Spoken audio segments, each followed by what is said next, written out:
Good morning. Good morning, students. Final year computer science and basic English medium Telugu medium అందరికీ ఈరోజు మనం physics elective పేపర్లో renewable ఎనర్జీకి సంబంధించినటువంటి సెకండ్ యూనిట్ 2 దాన్ని మనం ఏమంటాం Indian energy scenario. First unit global energy scenario అని ఉంటుంది. Second unit Indian energy scenario. Already మనం ఫస్ట్ యూనిట్ ఆల్రెడీ కంప్లీట్ చేసాం. ఈరోజు మనం సెకండ్ యూనిట్ స్టార్ట్ చేద్దాం. Second unit Indian energy scenario. Indian energy scenario అంటే భారతదేశంలో ఉన్నటువంటి శక్తి వనరుల యొక్క లభ్యత. భారతదేశంలో ఉన్నటువంటి శక్తి వనరుల యొక్క లభ్యత. అదే గ్లోబల్ ఎనర్జీ సినారియో అంటే ప్రపంచ దేశాల్లో ఉన్నటువంటి energy consumption or energy availability, శక్తి వనరుల లభ్యత. ప్రపంచంలో అయితే గ్లోబల్ అంటాం, అది భారతదేశం సంబంధించి అయితే ఇండియన్ ఎనర్జీ సినారియోని అంటాం. ఇందులో ఇండియన్ ఎనర్జీ సినారియోలో మనకు మొదటి question, first topic Indian energy resources.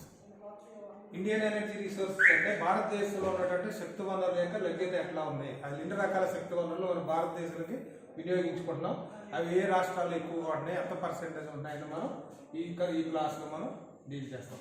Indian energy chapter Indian energy scenario. Topic Indian energy resources. Resource అంటే మన భారతదేశంలో ఉన్నటువంటి శక్తి వనరుల యొక్క లభ్యత.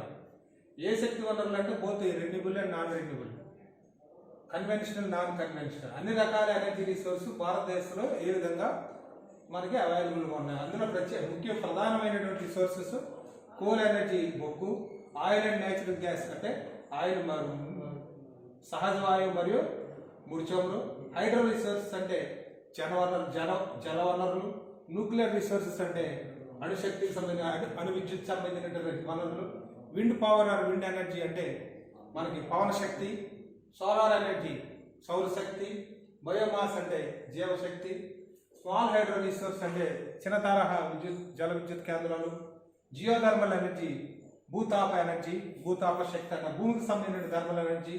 నెక్స్ట్ ఓషన్ ఎనర్జీ, సముద్రానికి సంబంధించిన ఎనర్జీలో tidal energy, wave energy, ocean energy.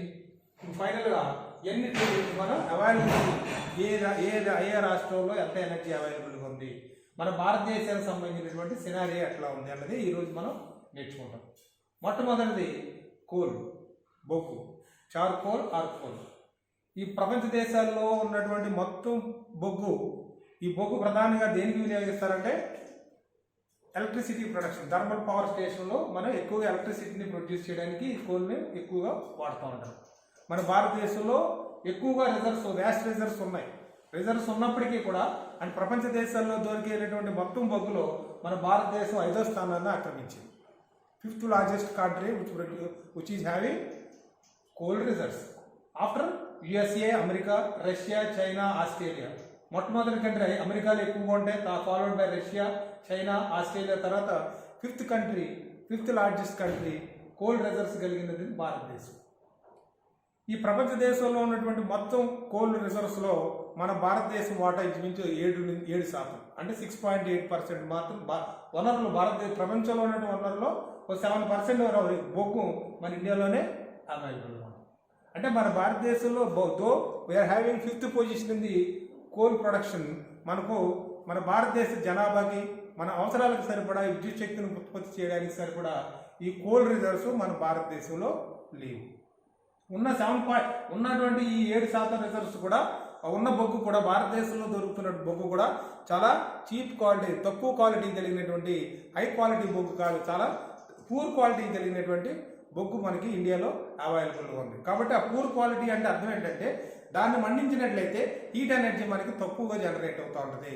దాంట్లో యాష్ కంటెంట్ అంటే బూడిద శాతం ఎక్కువగా ఉంటుంది. సల్ఫర్ కంటెంట్ బాగా, బూడిద శాతం ఎంత ఉంటుంది, ఇంచుమించు 25 to 50% బూడిదే ఉంటుంది కోల్లో. 1% సల్ఫర్ ఏమో చాలా తక్కువగా ఉంటుంది.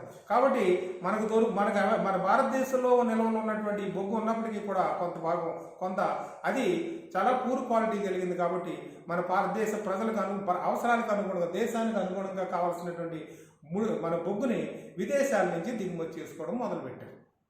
అంటే మన బొగ్గు సరిపోవట్లేదు, ఉన్న బొగ్గు ఏమో చాలా పూర్ క్వాలిటీ కలిగింది, హీట్ కంటెంట్ ఉష్ణశక్తికి తక్కువ కలిగింది.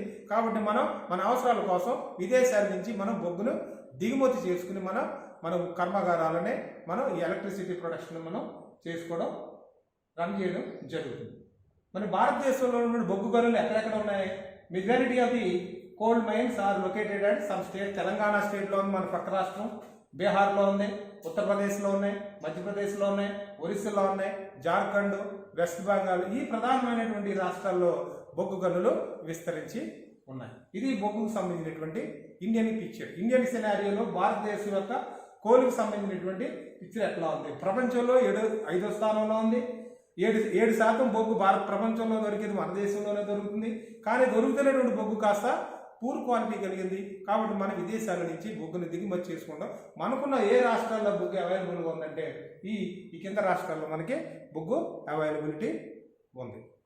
ఇంక రెండో energy resources oil and natural gas, ముడి చమురు, సహజ వాయువు. ఈ భారతదేశానికి వచ్చేటప్పటికి ప్రపంచ దేశాల్లో ఉన్నటువంటి ముడి చమురు మనకి ఇంచుమించు ప్రపంచంలో ఉన్నటువంటి మొత్తం ముడి చమురు గాయలు మొత్తం పోల్చుకున్నట్లయితే మన భారతదేశంలో 1% కంటే తక్కువ, అంటే 0.68 లేదా 0.34 పర్సెంటేజ్ మాత్రమే, అంటే లెస్ దెన్ 1% రిసోర్సెస్ మన భారతదేశంలో ఉన్నాయి. ఇంత పెద్ద కంట్రీకి 1% కంటే తక్కువ కలిగినటువంటి ఈ ఆయిల్ న్యాచురల్ గ్యాస్ అంటే ఈ ముడి చమురు సహజ వాయువుల లభ్యత చాలా తక్కువ, ఆల్మోస్ట్ నెగ్లిజిబుల్. కాబట్టి మనం ఆయిల్ న్యాచురల్ గ్యాస్ ఎక్కువ ట్రాన్స్పోర్టేషన్ సెక్టార్లో వినియోగించుకుంటూ ఉంటాం, డొమెస్టిక్ పర్పస్కి వినియోగించుకుంటాం, కమర్షియల్ సెక్టార్కి వినియోగించుకుంటాం. కాబట్టి మనకు ఉన్నటువంటి రిసోర్సెస్ చాలా మీరుగా ఉన్నాయి, కాబట్టి చాలా అతి తక్కువగా ఉన్నాయి. కాబట్టి ఈ ఆయిల్ అండ్ న్యాచురల్ గ్యాస్ ఖచ్చితంగా విదేశాల నుంచి మనం దిగుమతి చేసుకోవాల్సిన అవసరం ఉంది. ఎంత దిగించంటే మన భారతదేశంలో వినియోగిస్తున్నటువంటి ఆయిల్లో ఇంచుమించు 75% మనం వినియోగించుకున్నటువంటి ఆయిల్ 75% విదేశాల నుంచి దిగుమతి చేసుకున్నది. మనం వినియోగించుకున్నటువంటి gas 25%, 25% of the gas is imported from the foreign countries. As you are having less number of oil, less quantity of oil and natural gas.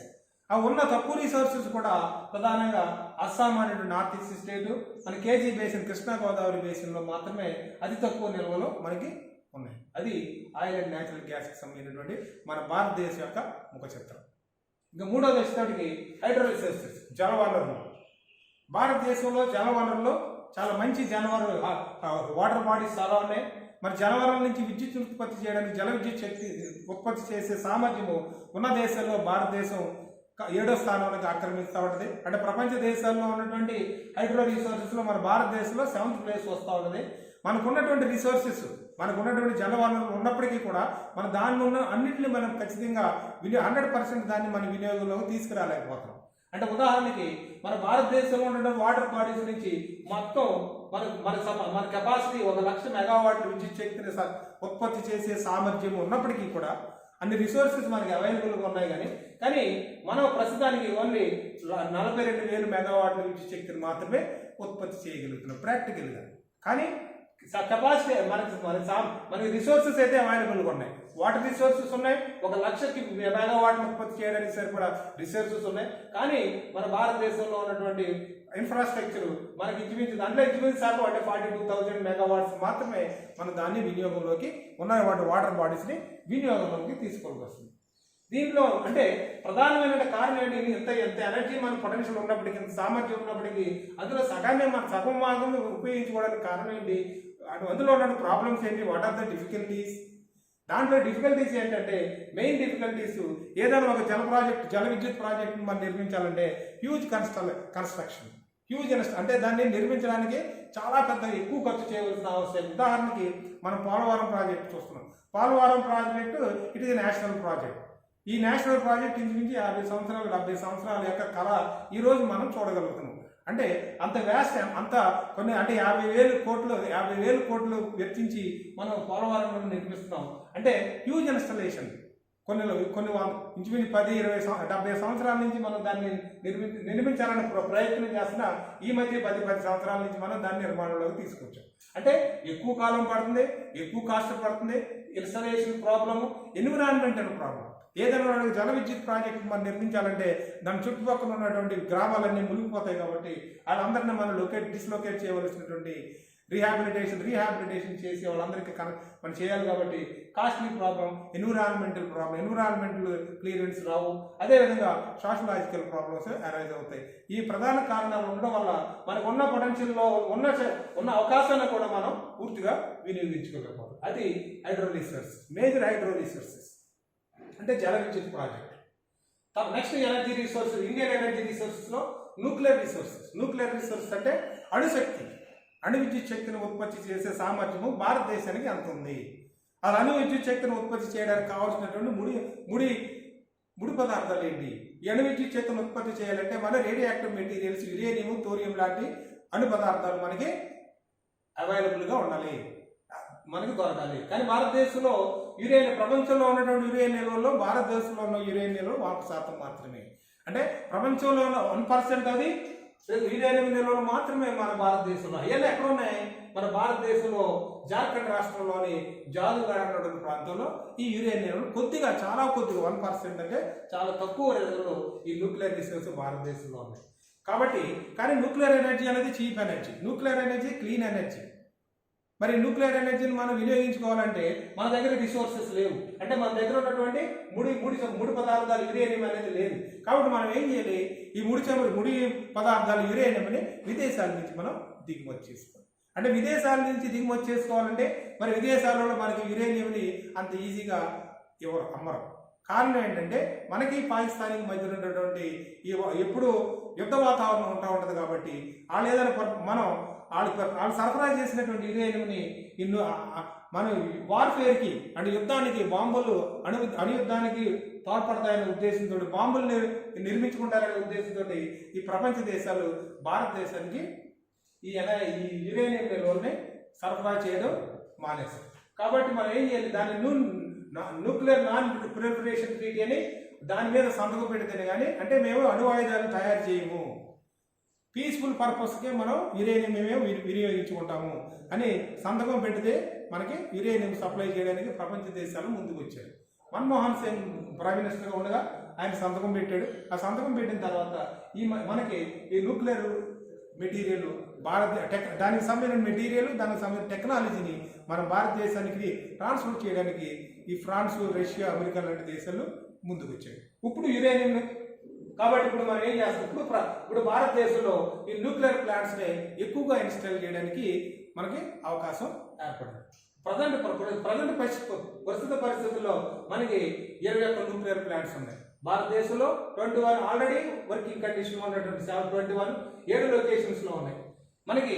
మరి 7 లొకేషన్స్ అంటే 7 రాష్ట్రాల్లో ఉన్నాయి. ఈ 7 రాష్ట్రాల్లో ఉన్నటువంటి లొకేషన్స్లు ఎక్కడెక్కడ ఉన్నాయంటే మనకి ఉత్తరప్రదేశ్లోని నరోరా, రాజస్థాన్లోని రావట్పట్ట, గుజరాత్లోని కాక్రాపర్, కైగా కర్ణాటక, కల్పకం తమిళనాడు, కుడంకోళం తమిళనాడు, ట్రాంబే బాంబే, ఈ 7 ప్రాంతాల్లో కలిసి మొత్తం 21 న్యూక్లియర్ ప్లాంట్లు ఉన్నాయి. కానీ మన భారతదేశంలో యురేనియం నిల్వలు తక్కువగా ఉన్నాయి. కానీ మన కేరళలో మటుకు థోరియం నిల్వలు చాలా అధికంగా ఉన్నాయి. Abundant amount of thorium is available in the form of monazite ore. Monazite ore రూపంలో ఈ థోరియం నిల్వలు మటుకు మనకి ఎక్కువగా అవైలబుల్గా ఉన్నాయి. ఎక్కడ? కేరళ రాష్ట్రం. మరి ఈ థోరియంని కూడా న్యూక్లియర్ మనకు దాన్ని కూడా మనం న్యూక్లియర్ రియాక్టర్కి వాడచ్చు. కానీ డైరెక్ట్గా ఈ థోరియంని మనం డైరెక్ట్గా వాడకుండా ఈ థోరియం ఏం చేస్తారంటే యురేనియం కింద కన్వర్ట్ చేసి ఈ ఫాస్ట్ బ్రీడ్ రియాక్టర్లో దీన్ని మనం వినియోగించుకోవడం ద్వారా మనం న్యూక్లియర్ పవర్ ప్లాంట్స్ని న్యూక్లియర్ పవర్ని జనరేట్ చేసుకో. అంటే మనకి థోరియం లేనప్పటికీ మన యురేనియం లేనప్పటికీ థోరియం నిల్వలు ఎక్కువగా ఉన్నాయి. కాబట్టి ఈ థోరియం డైరెక్ట్గా వినియోగించకుండా ఫాస్ట్ బ్రీడర్ రియాక్టర్లో ఈ థోరియంని ఈ థోరియంని యురేనియం కింద యురేనియం 230 కింద కన్వర్ట్ చేసుకుని రియాక్షన్ ద్వారా దాన్ని మనం న్యూక్లియర్ పవర్ ప్లాంట్లో వినియోగించుకుంటాం. ఇది న్యూక్లియర్ ఎనర్జీకి సంబంధించి భారతదేశంలో ఉన్నటువంటి న్యూక్లియర్ ఎనర్జీకి సంబంధించినటువంటి. మరి మనకి ఎప్పుడైతే నాన్ ప్రొలిఫరేషన్ ట్రీటీలో మన భారతదేశం ప్రధానమంత్రి సంతకం పెట్టాడో మనకి న్యూక్లియర్ పవర్ టెక్నాలజీని మనకి సరఫరా చేయడానికి విదేశాలు అందరూ ముందుకు వస్తున్నారు. అందులో భాగంగా మనకి ప్రతి రాష్ట్రంలో కూడా కొత్తగా న్యూక్లియర్ ప్లాంట్స్ని ఎస్టాబ్లిష్ చేయడానికి అనేది సెంట్రల్ గవర్నమెంట్ మనకి ప్రపోజ్ చేసింది. అందులో భాగంగా మన ఆంధ్రప్రదేశ్లో కూడా మనకి కొవ్వాడ అనే శ్రీకాకుళం జిల్లాలో ఉన్నటువంటి కొవ్వాడ అనే గ్రామంలో మనకి భారతదేశం ఒక న్యూక్లియర్ పవర్ ప్లాంట్ని మనకి శాంక్షన్ చేసింది. అది ఇంకా యాక్టివ్ శాంక్షన్ చేసింది. దాన్ని ఇంకా టెక్నికల్గా దాన్ని ఇంకా మనం ప్రారంభించలేదు. దాన్ని నిర్మించడానికి ఇంకా చాలా టెక్నికల్ ప్రాబ్లమ్స్ ఉండడం వల్ల కానీ మన ఆంధ్రప్రదేశ్ కూడా ఒక న్యూక్లియర్ పవర్ ప్లాంట్ని శాంక్షన్ చేయడం అయితే జరిగింది. కోవాడ గ్రామం, శ్రీకాకుళం జిల్లా. నెక్స్ట్ విండ్ పవర్, పవన శక్తి. విండ్ పవర్ అంటే ఇవన్నీ కూడా ఈ న్యూక్లియర్ ఎనర్జీ సోర్స్. ఈ విండ్ పవర్ అనేది ఇక నాన్ రెన్యూబుల్ ఎనర్జీ, పునరుత్పాదక శక్తి. విండ్ అంటే మన అన్ని దేశాలకి సరఫరా అవుతూ ఉంటుంది. అన్ని దేశాలు మన విండ్ ఫ్రీగానే ఉంటుంది 24 hours, 24/7 24 hours విండ్. ఈ విండ్ కూడా గాలికి ఉన్నటువంటి విండ్ అంటే దేని విండ్ అంటారు? Air in motion. గాలి గమనంలో కనుక ఉన్నట్లయితే, గాలి మూవ్ అవుతున్నట్లయితే ఆ moving air contains kinetic energy. ఆ కైనెటిక్ ఎనర్జీని మనం ఏం చేస్తాం? మెకానికల్ ఎనర్జీ కింద లేదా ఎలక్ట్రికల్ ఎనర్జీ కింద ఈ టర్బైన్స్, విండ్ టర్బైన్స్ ఉపయోగించి మన విండ్కు ఉన్నటువంటి కైనెటిక్ ఎనర్జీని మనం మెకానికల్ ఎనర్జీ కింద, ఎలక్ట్రికల్ ఎనర్జీ కింద మనం కన్వర్ట్ చేయడానికి ఉపయోగించే ఇన్స్ట్రుమెంట్ మనం ఏమంటాం? Wind turbine. అంటే విండ్ టర్బైన్ ఏం చేస్తుంది? విండ్కు ఉన్నటువంటి, గాలికి ఉన్నటువంటి గతి శక్తిని యాంత్రిక శక్తి లేక విద్యుత్ శక్తి కింద మనకి దాన్ని కన్వర్ట్ చేస్తుంది. ఈ విండ్ పవర్ని జనరేట్ చేసి భారతదేశంలో ఎప్పుడో మొదలు పెట్టారు. ఎప్పుడో అంటే ఇంచుమించు 1983-84 సంవత్సరంలోనే విండ్ పవర్ జనరేట్ చేయడం వల్ల భారతదేశంలో మొదలుపెట్టారు. ఈ సంవత్సరం లేటెస్ట్గా భారతదేశము లాస్ట్ ఇయర్ వరకు ప్రపంచ దేశాల్లో విండ్ పవర్ జనరేట్ చేసే రాష్ట్రాల్లో, దేశాల్లో మన భారతదేశం 5వ ప్లేస్లో ఉండేది. కానీ ఈ సంవత్సరం రీసెంట్గా లాస్ట్ మంత్ మనం ఒక అడుగు ముందుకేసి, ఇంతకుముందు లాస్ట్ ఇయర్ 5th పొజిషన్లో ఉన్నటువంటి భారతదేశం విండ్ పవర్ జనరేషన్లో ఈ సంవత్సరం లేటెస్ట్గా 2021లో 4వ స్టేట్కి 4వ ప్లేస్ మనం change after China, America, Germany. ఈ చైనా, అమెరికా, జర్మనీ తర్వాత మన భారతదేశం 4వ ప్లేస్ విండ్ పవర్ జనరేషన్ మనకి జనరేట్ చేస్తుంది. మనకి విండ్ కెపాసిటీ మన భారతదేశంలో విండ్ నుంచి పవన శక్తి నుంచి విద్యుత్ శక్తిని ఎంత మనకు జనరేట్ చేయొచ్చు అంటే ప్రస్తుతానికి ఈ రోజుకి ఇన్స్టాల్ కెపాసిటీ ఎంత అంటే 23,864 మెగావాట్ల విద్యుత్ శక్తిని మనం ఈ విండ్ ఎనర్జీ ద్వారా, అంటే ఈ పవన శక్తి ద్వారా విద్యుత్ శక్తిని మనం ఉత్పత్తి చేస్తున్నాం మన భారతదేశం. మరి విండ్ ఎనర్జీ, విండ్ టర్బైన్స్ భారతదేశంలో ఏ రాష్ట్రాల్లో ఎక్కువగా ఉన్నాయంటే తమిళనాడు రాష్ట్రం, గుజరాత్, మహారాష్ట్ర, రాజస్థాన్. ప్రధానంగా ఈ 4 రాష్ట్రాల్లో విండ్ టర్బైన్స్ నిర్మాణం, ఈ విండ్ ఎనర్జీ ప్రాజెక్ట్స్ మనకి ఇన్స్టాలేషన్ అనేది జరిగింది. ఇది విండ్ ఎనర్జీ, పవన శక్తికి సంబంధించి. భారతదేశంలో పవన శక్తి యొక్క రూపం ఎట్లా ఉంటుంది, ముఖ చిత్రం ఎట్లా ఉంటుంది, ప్రపంచంలో ఎన్నో స్థానంలో ఉన్నాము, మన భారతదేశంలో ఏ రాష్ట్రంలో ఉంది, ఎంత ఎనర్జీని సరఫరా మనం ప్రొడ్యూస్ చేయగలుగుతున్నాం. ఇది విండ్ ఎనర్జీకి సంబంధించినటువంటి డేటా. ఇంకా నెక్స్ట్ సోలార్ ఎనర్జీ. ఈ సోలార్ ఎనర్జీ అంటే మనకి అన్ని దేశాలకి మన భారతదేశం ఇంచుమించు ఎంత ఎనర్జీ, సోలార్ ఎనర్జీ సౌర శక్తిని రిసీవ్ చేసుకుంటుందంటే ఖరీదు ఇంచుమించు 5,000 ట్రిలియన్ కిలోవాట్లు. మన భారతదేశం రిసీవ్ చేసుకుంటున్నటువంటి solar energy 5,000 trillion kilowatt per year. మన భారతదేశాన్ని ప్రజలకు 130 కోట్ల జనాభాకి అంత అవసరమైన ఎలక్ట్రిసిటీ ఎంత అవసరం ఉంటుందో దానికంటే ఎక్కువ ఎనర్జీ మనం ఈ సౌరశక్తి ద్వారా మనం రిసీవ్ చేస్తున్నాం. కానీ అంత కెపాసిటీ, అంత పొటెన్షియల్ ఉన్నప్పటికీ కూడా దాంట్లో ఉన్నటువంటి ఎనర్జీని మనం వినియోగించుకోలేకపోతున్నాము. మనకు కావాల్సిన రూపంలో మనం దాన్ని వినియోగించుకోలేకపోతున్నాం. అంటే మన ఇండియా ఎంత రిసీవ్ చేసుకుంటుందో, సన్ నుంచి, సూర్యుడి నుంచి ఎంత రిసీవ్ చేసుకుంటున్నామో అది ఎనర్జీని ఎంత 5,000 ట్రిలియన్ కిలోవాట్స్ పర్ అవర్. మనం ఎంత మనం వినియోగించుకుంటే దాంట్లో చాలా ఎక్కువ, మనం వినియోగించుకుంటే చాలా తక్కువ అది సరఫరా చేసే శక్తులు. మరి ఎందుకు మనం సోలార్ ఎనర్జీ మనం వినియోగించుకోలేకపోతున్నాం? సోలార్ ఎనర్జీని ఎలా వినియోగించుకోవాలి, దాని పారామీటర్స్ ఎట్లా ఉంటాయి? ఇప్పుడు మనకి 365 రోజులు పెరిగిరంటే 365 రోజులు. ఈ 365 రోజుల్లో 24 గంటల్లో 12 గంటలు మాత్రమే పగలు ఉంటుంది. ఈ 12 గంటల్లో సంవత్సరానికి ఎన్ని గంటలు మనకి మంచి సూర్యరశ్మి, అంటే సూర్యరశ్మి నుంచి విద్యుత్ శక్తిని ఉత్పత్తి చేయడానికి కావాల్సినటువంటి ఇంటెన్సిటీ ఎనర్జీ కలిగినటువంటి సన్ రైస్, సోలార్ ఎనర్జీ ఎన్ని గంటలు ఇప్పుడు మనకి రిసీవ్ చేయగలుగుతున్నాం అంటే మన భారతదేశంలో 2300 గంటల నుంచి 3200 గంటలు ఒక సంవత్సరానికి. It changes from place to place. అంటే సంవత్సరంలో మనకి సౌరశక్తిని వినియోగించుకోవడానికి ఉపయోగపడే సౌరశక్తి మనకి 365 రోజులు ఎన్ని గంటలు మనకు వస్తుంది? 2300 గంటల నుంచి 3200 గంటలు అవుట్ ఆఫ్ 365 డేస్. ఇన్ని గంటలు అంటే మనకు వినియోగించుకోవడానికి సరిపడా శక్తి కలిగినటువంటి సన్షైన్ రేంజెస్.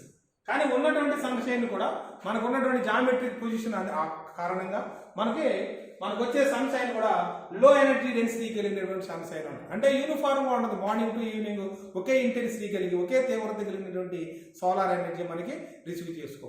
సోలార్ ఎనర్జీ వింటర్లో వేరుగా ఉంటుంది, సోలార్ రేడియేషన్ రైనీ సీజన్లో వేరుగా ఉంటుంది, క్లౌడీగా ఉంటే వేరుగా ఉంటుంది, ఎర్లీ మార్నింగ్ వేరుగా ఉంటుంది, ఈవినింగ్ టైంలో వేరుగా ఉంటుంది. Changes from place to place and time to time. కాబట్టి మనకు వస్తున్నటువంటి సోలార్ ఎనర్జీ మనం రిసీవ్ చేసుకోవడం లో ఎనర్జీ అంటే తక్కువ శక్తి కలిగినటువంటి ఎనర్జీ. అంతేకాకుండా కంటిన్యూస్గా మనం ఎనర్జీని మనం రిసీవ్ చేసుకోలేకపోతాం. మధ్య మధ్యలో మనకి ప్రాబ్లం డిసార్టర్స్ వస్తూ ఉంటాయి. డిస్కంటిన్యూస్ అంటే కంటిన్యూస్గా రావట్లేదు. కాబట్టి మనం కంటిన్యూస్గా సోలార్ ఎనర్జీని మనం ప్రొడ్యూస్ చేయడం ఇబ్బందికరమైన పరిస్థితి. అందువల్ల మనకు వచ్చినటువంటి మొత్తం సోలార్ ఎనర్జీలో కొంత భాగా చాలా తక్కువ భాగాన్ని మాత్రమే మనం విద్యుత్ శక్తి రూపంలోకి కన్వర్ట్ చేయగలుగుతున్నాము. మన భారతదేశంలో సోలార్ ఎనర్జీ ఇన్స్టాల్గా ఇప్పుడు ఎంత కెపాసిటీ ఉందంటే 4102 మెగావాట్స్ విద్యుత్ శక్తిని మన సోలార్ ఎనర్జీ నుంచి మనం కన్వర్ట్ చేయగలుగుతున్నాం. ఇది సోలార్ ఎనర్జీకి సంబంధించినటువంటి ఇండియన్ ఎనర్జీ సినారీ. ఇక నెక్స్ట్ బయోమాస్ ఎనర్జీ, జీవశక్తి. బయోమాస్ ఎనర్జీ అంటే the energy produced by animals. యానిమల్సే కాదు, మాసు. మనకి ఈ బయోమాస్ అంటే జీవం కలిగినటువంటి చెట్లు ఉంటాయి, వృక్ష సంపద, జంతు సంపద, వీటికి ఉన్నటువంటి ఎనర్జీని మనం జీవశక్తి బయోమాస్ ఎనర్జీ అంటాం. ఈ బయోమాస్ ఎనర్జీ ఏ రూపంలో ఉంటుంది? మనకి ఎక్కడ దొరుకుతుంది, ఎలా ఉంటుంది? Agro residue. ఈ బయోమాస్ ఎనర్జీ అంటే ఆగ్రో రెసిడ్యూ అంటే మన పొలాల్లో మన పంటలు పండించిన తర్వాత కోతలు కోసేసిన తర్వాత ఆ మిగిలిపోయినటువంటి దుబ్బులు ఉంటాయి. ఆ దుబ్బులు ఎండిపోయి కుళ్ళిపోయి అది మనకి ఎనర్జీ రిసోర్స్ కింద ఉపయోగపడుతుంది. దాన్ని మనం అగ్రికల్చర్ రెసిడ్యూ అంటాం. నెక్స్ట్ ఫ్యూయల్ వుడ్, మనకి వంట చెరకు ఉపయోగించేటువంటి కట్టెలు. దే కంటే enormous amount of heat energy. దానికి శక్తి ఉంటుంది. దాని నుంచి ఆ హీట్ ఎనర్జీని మనం వినియోగించుకోవడానికి మనకు కావాల్సినటువంటి రూపంలోకి మార్చుకోవచ్చు. ట్విగ్స్ అంటే చివుకుపోయిన నీటిలో నానిపోయినటువంటి పొలలు, ఎండిపోయి చివుకుపోయి నానిపోయినటువంటి పొలలు ట్విగ్స్. దాంట్లో కూడా హీట్ ఎనర్జీ ఉంటుంది కంటెంట్. ఆ హీట్ ఎనర్జీని మనం బయోమాస్ ఎనర్జీ కింద మార్చుకోవచ్చు. క్యాటిల్ ట్యాగ్ అంటే మన జంతువుల్లో మన ఆవులు గేదెల నుంచి వచ్చినటువంటి ఆ డగ్గని పేడని, దానికి హీట్ ఎనర్జీ ఉంటుంది, హీట్ కంటెంట్ ఉంటుంది. కాబట్టి దాన్ని మనం బయోమాస్ ఎనర్జీ రిసోర్సెస్ కింద వినియోగించుకోవచ్చు. షుగర్ కేన్ బగేసి అంటే మనకి పంచదార ఫ్యాక్టరీలు ఉంటాయి, షుగర్ ఫ్యాక్టరీస్ ఉంటాయి. ఎక్కడైతే షుగర్ ఫ్యాక్టరీ ఉంటుందో అక్కడ షుగర్ పండిస్తారు, విరివిగా పండిస్తారు. ఆ షుగర్ని క్రష్ చేసిన తర్వాత ఆ పిప్పు, ఆ చెత్త ఉంటుంది, దాన్ని మనం షుగర్ కేన్ బగేసి అంటారు, చెరగ పిప్పు అంటారు. దాంట్లో కూడా దాన్ని మనం మండించిన హీట్ ఎనర్జీ ఎక్కువగా వస్తూ ఉంటుంది. దాన్ని కూడా మనం బయోమాస్ ఎనర్జీ రిసోర్సెస్ కింద వినియోగించు. అలాగే బనానా స్టెమ్స్ అంటే మనం అరటి తోటల్లో అరటిగెలలు పండిన తర్వాత అరటిగెలలు కోసేసిన తర్వాత మనం ఆ బాధల్ని ఆకులను అలా వదిలేస్తారు. అవి కొంతకాలానికి ఎండిపోయి కుళ్ళిపోయి మనం దాన్నే మనం బనానా స్టెమ్స్ అంటాం. వాటిని మండించినా కూడా మనకి కావాల్సిన హీట్ అమౌంట్ ఆఫ్ ఎనర్జీ వస్తుంది. కాబట్టి దాన్ని కూడా మనం వాటిని బనానా స్టెమ్స్ కూడా ఈ బయోమాస్ ఎనర్జీ ఇవన్నీ కూడా ఫ్రీగా అవైలబుల్గా ఉంటాయి. మనకి అన్నీ కూడా ఫ్రీగానే అవైలబుల్గా ఉంటాయి. 24/7 ఎప్పుడు రెన్యూబుల్ ఎనర్జీ సోర్స్, ఎప్పుడు కూడా పునరుత్పాదక శక్తి. కంటిన్యూస్గా మనం ఈ పంటలు పండిస్తూ ఉంటాం, తోటలు పండిస్తూ ఉంటాం. అది కంటిన్యూస్గా కోసేసిన తర్వాత మళ్ళీ పంట పోస్తాం, కోసేసిన తర్వాత అది కంటిన్యూస్ సైకిల్ కంటిన్యూ అవుతూ ఉంటుంది. అంతేకాకుండా మన పురపాలక సంఘాల్లో, గ్రామాల్లో, మనకి పంచాయతీల్లో వచ్చినటువంటి లేకపోతే మున్సిపాలిటీలో వచ్చినటువంటి వేస్ట్, అర్బన్ వేస్ట్, పొడి చెత్త, తడి చెత్త అని ఈ మధ్యకాలంలో అంటున్నారు. ఈ అర్బన్ ఈ వేస్ట్ నుంచి కూడా మనం ఎనర్జీని పునరుత్పత్తి చేసే సామర్థ్యము, దాన్ని మనం అంటాం బయోమాస్ అంటారు. ఈ అర్బన్ పొటెన్షియల్ నుంచి అంటే మనకు అర్బన్ ఏరియాలో వచ్చినటువంటి చెత్త చెదారం నుంచి వచ్చినటువంటి వెట్ వేస్ట్ డ్రై వేస్ట్ నుంచి ఇంచుమించు ఎంత మన ఎనర్జీని ప్రొడ్యూస్ చేయొచ్చంట 1700 మెగావాట్ల విద్యుత్తును ఉత్పత్తి చేసే సామర్థ్యం కలిగినటువంటి అంత చెత్త మన దేశంలో మనకి ఉంటుంది. కాబట్టి ఇవి బయోమాస్ ఎనర్జీకి సంబంధించిన రిసోర్సెస్, జీవశక్తికి సంబంధించినటువంటి రిసోర్సెస్. ఇంక నెక్స్ట్ వచ్చేటప్పటికి స్మాల్ హైడ్రో రిసోర్సెస్. ఈ ఇండియన్ ఎనర్జీ రిసోర్సెస్ లో నెక్స్ట్ స్మాల్ హైడ్రో రిసోర్సెస్. ఇక్కడ హైడ్రో రిసోర్సెస్ గురించి మాట్లాడు. జల విద్యుత్ ఉత్పత్తి, ఇవి మేజర్ ఇరిగేషన్ ప్రాజెక్ట్స్, ఇవి మైనర్ ఇరిగేషన్ ప్రాజెక్ట్స్, చిన్న తరహా విద్యుత్ కేంద్రాలు. చిన్న తరహా అంటే ఏంటి, ఎలా డిస్టింగ్విష్ చేస్తారు మేజరా మైనరా అని ఎలా చేస్తారంటే లెస్ దాన్ 25 మెగావాట్స్ జనరేట్ చేసేటువంటి కెపాసిటీ కలిగినటువంటి దాన్ని స్మాల్ ఇరిగేషన్ ప్రాజెక్ట్ అంటారు. లెస్ దాన్ 1 మెగావాట్ అయితే దాన్ని మినీ హైడ్రో రిసోర్స్ అంటారు.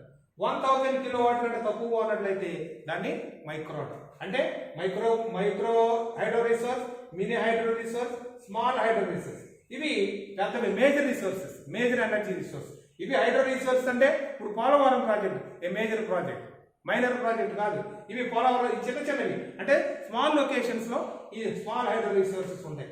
మనకి ఎంత పొటెన్షియల్ ఉంది అంటే చిన్న కాలువలు, చిన్న నదులు, చిన్న వాగుల్లోంచి వచ్చినటువంటి వాటర్ని హార్నెస్ చేసి ఒడిసి పట్టుకుని దాని నుంచి మనం విద్యుత్ శక్తిని ఉత్పత్తి చేస్తే కేంద్రాల్లో ఈ స్మాల్ హైడ్రోజన్ కేంద్రాలు. ఇవి 3 రకాలుగా. స్మాల్ అంటే దానికి అది ప్రొడ్యూస్ చేసే దానికి అది కెపాసిటీ, ఎంత capacity less than 100 kilowatt electricity produce చేస్తే దాన్ని మైక్రో హైడ్రో రిసోర్స్ అంటారు. లెస్ దాన్ 1 మిల్లీ మెగావాట్ అయితే మినీ అంటారు. లెస్ దాన్ 25 మెగావాట్ అయితే స్మాల్. 25 మెగావాట్కి ఎక్కువగా ఉన్నట్లయితే దాన్ని మేజర్ హైడ్రో ప్రాజెక్ట్ అంటారు. ఇక్కడికి వచ్చేస్తుంది. మనకి ఇటువంటి చిన్న వాగులు, కొండలు, నదులు లేకపోతే చిన్న కాలువల మధ్యలో నిర్మించినటువంటి ఈ ప్రాజెక్ట్స్. అటువంటి మన భారతదేశంలో ఎంత సామర్థ్యం ఉన్నదంటే ఇంచుమించు మనకి స్మాల్ హైడ్రో రిసోర్సెస్ నుంచి 20 గిగావాట్స్ ఎలక్ట్రిసిటీని ప్రొడ్యూస్ చేసే సామర్థ్యం కలిగినటువంటి ఈ వాటర్ రిసోర్సెస్, ఈ స్మాల్ హైడ్రో రిసోర్సెస్ మన భారతదేశంలో అవైలబుల్. కానీ ఈ 20 గిగావాట్స్ పవర్ మనకి కెపాసిటీ పొటెన్షియల్ ఉన్నప్పటికీ కానీ మన భారతదేశంలో ఎంత ప్రొడ్యూస్ చేస్తారు ప్రజెంట్ 4130 మెగావాట్స్. ఇంత కెపాసిటీ, ఇంత సామర్థ్యం ఉన్నప్పటికీ కూడా మనం వినియోగించుకోలేకపోతున్నాం. మనం వినియోగించుకుంటుంది ఈ 4130 మెగావాట్ల మాత్రమే. మనం దాని నుంచి శక్తిని ఎలక్ట్రిసిటీ మనకి దగ్గరగా ఈ small hydro power projects east గోదావరిలో ఒకటి, వెస్ట్ గోదావరిలో ఒకటి. ఈస్ట్ గోదావరిలో రంపచోడవరంలో ఉన్నటువంటి ఈ కొండల్లో నుంచి వచ్చినటువంటి వాగుల నుంచి వచ్చినటువంటి వాటర్ని హార్నెస్ చేసి అక్కడ చిన్న మినీ హైడ్రో ప్రాజెక్ట్ నిర్మించి అక్కడ ఎలక్ట్రిసిటీని జనరేట్ చేస్తారు. అది స్మాల్ హైడ్రో ప్రాజెక్టు లేకపోతే మినీ హైడ్రో ప్రాజెక్ట్. ఈస్ట్ గోదావరిలో రంపచోడవరంలో ఉంది. మన వెస్ట్ గోదావరిలో నిడగోలు దగ్గర నాయుడుపేట అనే చిన్న గ్రామం ఉంటుంది. ఈ నాయుడుపేట దగ్గర ఏలూరు వెళ్ళే కెనాల్ ఉంటుంది. ఆ కెనాల్కి మధ్యలో చిన్న వాటర్ని ఒక మినీ పవర్ జనరేట్ చేసి స్టేషన్ని నిర్మించారు. కాబట్టి నిడదోలు దగ్గరలో ఉన్నటువంటి నాయుడుపేట, మరి వెస్ట్ గోదావరి, ఈస్ట్ గోదావరిలో రంపచోడవరంలో ఉన్నటువంటి ట్రైబల్ ఏరియాలో ఉన్నటువంటి ఆ వాగుల మీద నిర్మించినటువంటి స్మాల్ మినీ ప్రాజెక్ట్స్ మనకి భారతదేశం మనకి దగ్గరగా ఉన్నటువంటి మినీ ప్రాజెక్ట్స్. ఇంక next energy resources. Indian energy రిసోర్స్లో next category geothermal energy. Geo అంటే భూభాగానికి సంబంధించిన థర్మల్ ఎనర్జీ. అంటే భూమికి ఉన్నటువంటి ఉష్ణశక్తి. భూమికి ఉన్నటువంటి ఉష్ణశక్తిని కూడా మనం హార్నెస్ చేసి ఒడిసి పట్టుకుని దాని నుంచి ఆ ఉష్ణశక్తిని మెకానికల్ ఎనర్జీ కింద, ఆ హీట్ ఎనర్జీని, ఆ థర్మల్ ఎనర్జీని మెకానికల్ ఎనర్జీ కింద మళ్ళీ ఎలక్ట్రికల్ ఎనర్జీ కింద కన్వర్ట్ చేసే పద్ధతిని ఈ జియోథర్మల్ ఎనర్జీ అని అంటారు. ఈ హీట్ ఎనర్జీ మన భూభాగం లోపలికి వెళ్ళి కొద్ది క్రస్ట్కి వెళ్ళేది కొద్ది టెంపరేచర్ గ్రాడ్యువల్గా పెరిగిపోతూ ఉంటుంది. అంటే మొత్తం భూభాగం అంతా ఒకేలాగా టెంపరేచర్ ఉండదండి. ఇప్పుడు మనకి రీసెంట్గా ఎక్కడ మాకు ఒకసారి మనం నీళ్లు రావాలని మన బోర్ తవ్వితే మనకి మంచినీళ్ళు వస్తూ ఉంటాయి. కొన్ని ప్రాంతాల్లో వేడి నీళ్ళు వస్తూ ఉంటాయి. అంటే అక్కడ భూ అంతర్భాగంలో టెంపరేచర్ ఎక్కువగా ఉంటుంది. వాటిని ఏమంటారంటే హాట్ స్ప్రింగ్స్ అంటారు ఆ ప్రాంతాలు. అటువంటి ప్రాంతాలు కొన్ని ఉంటాయి. ఇప్పుడు మన ప్రాంతంలో ఎక్కడ బోర్ వేసినా మంచినీళ్ళు వస్తాయి కానీ వేడి నీళ్ళు రావు. అంటే హాట్ స్ప్రింగ్స్ మన ప్రాంతంలో ఉండవు. అంటే కొన్ని సెలెక్టెడ్ ప్రాంతాలు లొకేటెడ్ కొన్ని ప్రాంతాల్లో వాటిని ఏమంటారు హాట్ స్ప్రింగ్స్ అంటారు. అంటే భూమిలో 10 కిలోమీటర్ల లోపల కనుక మనకు మనం తవ్వుకుంటూ డిగ్ చేసినట్లయితే అక్కడ టెంపరేచర్ ఎంత ఉంటుందంటే ఇంచుమించు 35 డిగ్రీల నుంచి 95 డిగ్రీల సెంటీగ్రేడ్ వరకు ఉండే అవకాశం కొన్ని లిమిటెడ్ సెలెక్టివ్ ప్రాంతాలు. కాబట్టి మన భారతదేశంలో అటువంటి ప్రాంతాలు ఏమున్నాయి, వాటిని ఏమంటారంటే హాట్ స్ప్రింగ్స్ అని అంటారు. అటువంటి 370 మన భారతదేశంలో 350 హాట్ స్ప్రింగ్స్ ని ఐడెంటిఫై చేస్తారు. ఈ భారతదేశ గవర్నమెంట్ ప్రభుత్వం ఏం చేసిందంటే మొత్తం అంతటిని స్కాన్ చేసి మొత్తం అంతటిని స్టడీ చేసి ఇటువంటి హాట్ స్ప్రింగ్స్ ఎక్కడెక్కడ ఉన్నాయని మనం స్టడీ చేస్తే ఎన్ని ఉన్నాయంటే భారతదేశంలో 350 హాట్ స్ప్రింగ్స్ ఉన్నాయి. ఈ హాట్ స్ప్రింగ్స్ యొక్క ప్రత్యేకత ఏంటంటే ఒక 10 మీటర్ల లోపలికి వెళ్తే అక్కడ టెంపరేచర్ అబ్నార్మల్ గా పెరుగుతూ ఉంటుంది. 35 డిగ్రీస్ నుంచి 98 డిగ్రీస్. ఆ టెంపరేచర్ డిఫరెన్స్ ఆ టెంపరేచర్ని ఆ భూభాగంలో ఉన్న ఆ ఎర్త్కు ఉన్నటువంటి హీట్ ఎనర్జీని మనం హార్నెస్ చేసి మెకానికల్ ఎనర్జీ కింద హీట్ ఎనర్జీ కింద కన్వర్ట్ చేస్తారు. దాన్ని మనం జియోథర్మల్ ఎనర్జీ అంటాం. మన భారతదేశంలో హాట్ స్ప్రింగ్స్ ఎక్కడెక్కడ ఉన్నాయి? ఇంచుమించు ఎక్కువగా ఉన్నటువంటి సహారా వ్యాలీలో ఉన్నాయి, హిమాలయన్ వ్యాలీలో ఉన్నాయి, గోదావరి బేసిన్లో ఉన్నాయి, మహానది బేసిన్లో ఉన్నాయి, క్యాంపీ బేసిన్లో ఉన్నాయి, వెస్ట్ గోదావరి. ఈ ప్రాంతాల్లో ప్రధానంగా ఈ హాట్ స్పాట్స్ ని మనం గుర్తించడం జరిగింది.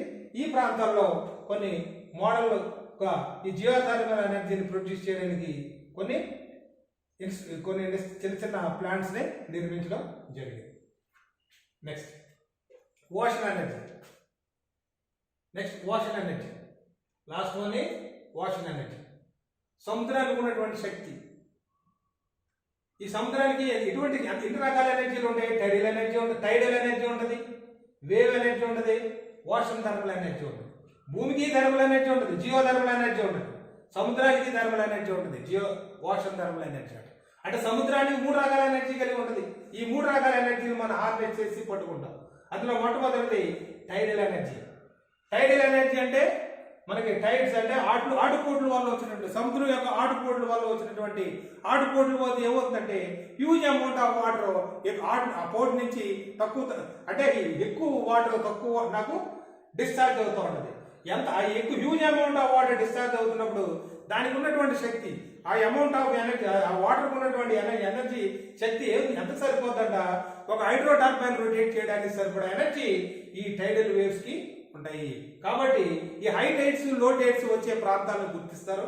ఆ ప్రాంతంలో ఈ టైడల్ ఎనర్జీని అంటే అక్కడ వాటర్ టర్బైన్స్ ని నిర్మిస్తారు. ఆ వాటర్ టర్బైన్స్ లోకి ఈ హై టైడ్ నుంచి వచ్చిన వాటర్ ని కనుక మనం ఎలా చేసినట్లయితే ఆ పవర్ కి ఆ ఫోర్స్ కి ఆ టర్బైన్ రొటేట్ అవుతుంది. దైర్బై ఇది converts into mechanical energy into electrical energy. కానీ ఈ టైడల్ ఎనర్జీ హై టైడ్స్ లో టైడ్స్ ఎక్కువగా ఏ ప్రాంతాల్లో ఉంటాయి? హెచ్చరీస్ గల్ఫ్ అనే ప్రాంతాలు అంటే నదీ ముఖ ద్వారాలు అంటే ఒక నదీ సముద్రం కలుస్తున్నటువంటి ప్రాంతం, అది హెచ్చరీస్ అంటారు. గల్ఫ్ అంటే సముద్రంలో లోతైన ప్రాంతాలని గల్ఫ్ అంటారు. ఈ ప్రాంతాల్లో ఈ టైడ్స్ ఎక్కువ, హై టైడ్స్ లో టైడ్స్ ఎక్కువగా ఉంటాయి.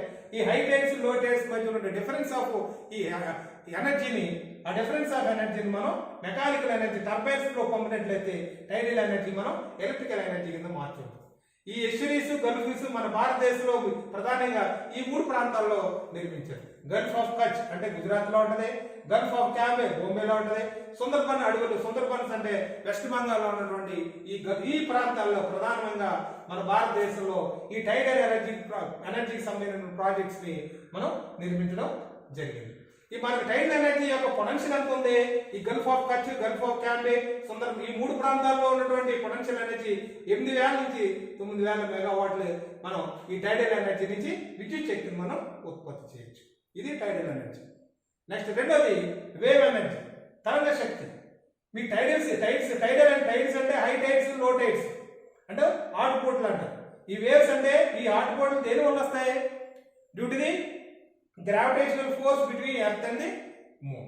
మరి వేవ్ ఎనర్జీ తరంగాలకు సంబంధించిన వేవ్స్ వేరు, టైడ్స్ వేరు, అలలు ఇవి తరంగాలు. ఈ వేవ్ ఎనర్జీ దేని వల్ల వస్తుంది? Due to the motion of the air currents from the surface to the water bodies. అంటే భూభాగం నుంచి సముద్ర భాగం వైపు గాలిలో ప్రసరిస్తున్నప్పుడు వేవ్స్ జనరేట్ అవుతాయి. వాటిని మనం వాటర్ వేవ్స్ అంటారు. ఆ వేవ్స్ కూడా శక్తి ఉంటుంది. ఆ వేవ్ శక్తిని వేవ్ ఎనర్జీ అంటారు. ఆ వేవ్ ఎనర్జీని కూడా మనం ఎలక్ట్రికల్ ఎనర్జీ కింద, మెకానికల్ ఎనర్జీ కింద మార్చుకోవచ్చు. నెక్స్ట్ ఓషన్ థర్మల్ ఎనర్జీ, ఓటెక్ అంటారు. ఓషన్ థర్మల్ ఎనర్జీ అంటే ఓషన్ కి కూడా థర్మల్ ఎనర్జీ ఉంటుంది. జియోథర్మల్ ఎనర్జీ అంటే భూమికి థర్మల్ ఎనర్జీ ఉంటుంది. ఓషన్ కంటే మహాసముద్రాలు కూడా థర్మల్ అంటే సముద్రం అంతర్భాగంలోకి వెళ్తా ఉంటే టెంపరేచర్ గ్రేడియంట్ వేరుగా ఉంటుంది. ఇప్పుడు ఓషన్ అంటే వాటర్ బాడీ ఏం చేస్తుంది 24 మనకి పగటి పూట అంతా కూడా వాటర్ ఏం చేస్తుంది సన్ రేస్ ని అబ్జార్బ్ చేసుకుంటా ఉంటుంది. సూర్య రేస్ ని అబ్జార్బ్ చేసుకోవడం వల్ల సన్ యొక్క అప్పర్ సర్ఫేస్ యొక్క వాటర్ ఎక్కువగా వేడిగా ఉంటుంది. హాట్ బాడీని తీసుకుంటాం. లోపలికి వెళ్ళి కొద్ది కోల్డ్ వాటర్ టెంపరేచర్ తగ్గిపోతూ ఉంటుంది. అంటే అప్పర్ సర్ఫేస్ ఏమో హాట్ బాడీ ఉంటుంది, లోవర్ టెంపరేచర్ ఏమో కోల్డ్ బాడీ ఉంటుంది. ఈ రెండింటి మధ్య టెంపరేచర్ డిఫరెన్స్ దాన్ని ఏమంటామంటే టెంపరేచర్ గ్రేడియంట్. అంటే ఒక 100 మీటర్లు లేదా 200 మీటర్ల లోతుకి వెళ్తే మనకి జనరల్గా ఓషన్ మీద అప్పర్ సర్ఫేస్ మీద ఇంచుమించు టెంపరేచర్ 25 డిగ్రీల సెంటీగ్రేడ్ ఉంటుంది అప్పర్ సర్ఫేస్ మీద. ఒక 100 మీటర్లు లేదా 200 మీటర్లు కనుక భూమి అడుగు భాగానికి వెళ్తే ఒక 4 డిగ్రీలు సెంటీగ్రేడ్ తగ్గుతుంది. అంటే 25 డిగ్రీలు ఉన్నది ఇంచుమించు 20 డిగ్రీలకు వస్తుంది. ఇంకో 200 మీటర్ల లోపలికి వెళ్తే దిగితే ఇంకా లోతుకి వెళ్తే ఇంకో 4 డిగ్రీలు 5 డిగ్రీలు సెంటీగ్రేడ్ తగ్గుతుంది. ఈ విధంగా ఒక 100 మీటర్లు కనుక 1000 మీటర్లు కనుక దిగినట్లయితే అప్పర్ సర్ఫేస్ లో 25 డిగ్రీస్ ఉంటుంది. 100 మీటర్ల లోతులో ఉన్న ప్రాంతంలో 5 డిగ్రీలకు టెంపరేచర్ తగ్గిపోతుంది. అంటే ఇక్కడ 25 డిగ్రీస్ ఇక్కడ 5 డిగ్రీస్ ఆ డిఫరెన్స్ ని ఒకటేమో ఎక్కువ టెంపరేచర్ ఉన్న దాన్ని సోర్స్ కింద, తక్కువ టెంపరేచర్ ఉన్న దాన్ని సింక్ కింద, అంటే కార్నోట్ ఇంజిన్ ప్రిన్సిపల్ ఆధారంగా మనం ఇక్కడ మెషిన్ తయారు చేస్తున్న ప్రిన్సిపల్ ఆధారంగా ఈ వాషన్కు ఉన్నటువంటి థర్మల్ ఎనర్జీని హీట్ ఎనర్జీ లేదా మెకానికల్ ఎనర్జీ కింద ఉపయోగిస్తారు. దాని నుంచి వచ్చేదాన్ని వాషన్ థర్మల్ ఎనర్జీ అంటారు. ఈ ప్రాసెస్ నే ఓటెక్ అని అంటారు. ఇవి మన భారతదేశంలో ఉన్నటువంటి ప్రధానమైనటువంటి energy resources. Indian energy resources that are available predominantly in India. Thank you.